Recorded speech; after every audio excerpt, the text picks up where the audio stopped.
నా పేరు గిడ్జాల గౌర్నాయుడు, గొజ్జమరస్ గ్రామం గుర్తున్నారు.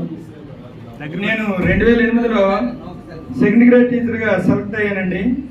తర్వాత 2018లో జిల్లా 2వ ర్యాంకు స్కూల్ అసిస్టెంట్, ఇష్టమైన సబ్జెక్ట్ ఫిజికల్ సైన్స్.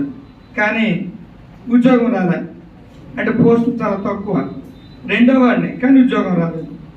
నేను మరి నా కళ మరి నెరవేరదేమో, మరి నేను అవ్వలేను, ప్రమోషన్ కూడా ఈ ఇప్పుడున్న దరిదాపుల్లో మరి రావు అని నేను అనుకున్నానండి. మరి ఎందుకో దేవుడు మరి నా యందు ఈ కూటమి ప్రభుత్వ రూపంలో వచ్చాడేమో, నా కళ నెరవేరిందండి. 32 పోస్టులు జిల్లా పరిషత్లో ఉన్నాయి, లోకల్ బాడీస్లోన 32 పోస్టుల్లో నేను సెలెక్ట్ అయ్యాను. బుధరాయి వలస జిల్లా పరిషత్ ఉన్నత పాఠశాలలో పనిచేస్తున్నానండి. కష్టసాధ్యమైన పని, అది కూడా సుసాధ్యమైంది. దీనికోసం నేను 8వ తరగతిలో నేర్చుకున్న పద్యం వాడతానండి.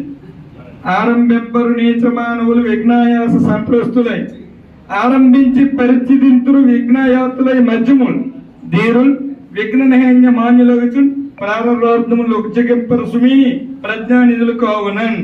కొంతమంది నీతులు ఉంటారు, అసలు డిఎస్సి నోటిఫికేషన్ వేయరు. మధ్యములు ఉంటారు, వేస్తారు, మధ్యలో వదిలేస్తారు. ధీరులు ఎన్ని విఘ్నాలు, ఎన్ని కేసులు మీ అందరికీ తెలిసింది, ఎప్పుడు చెప్తుంటారు 72 కేసులు అంటే.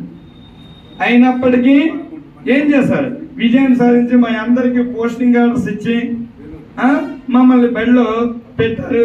ఇది చాలా ధీరులు మాత్రమే చేయగలరండి, 3వ రకానికి చెందిన వాళ్ళు. మరి ఇంత చేసిన దానికి అధికార యంత్రాంగం, మేము ట్రైనింగ్లోనే అధికారులతో మాకు కొంత రేప ఉంటుందండి. అధికార యంత్రాంగం చాలా చక్కగా, అంటే ఎంత చక్కగా ఒక సైనికుల్లో పనిచేశారండి.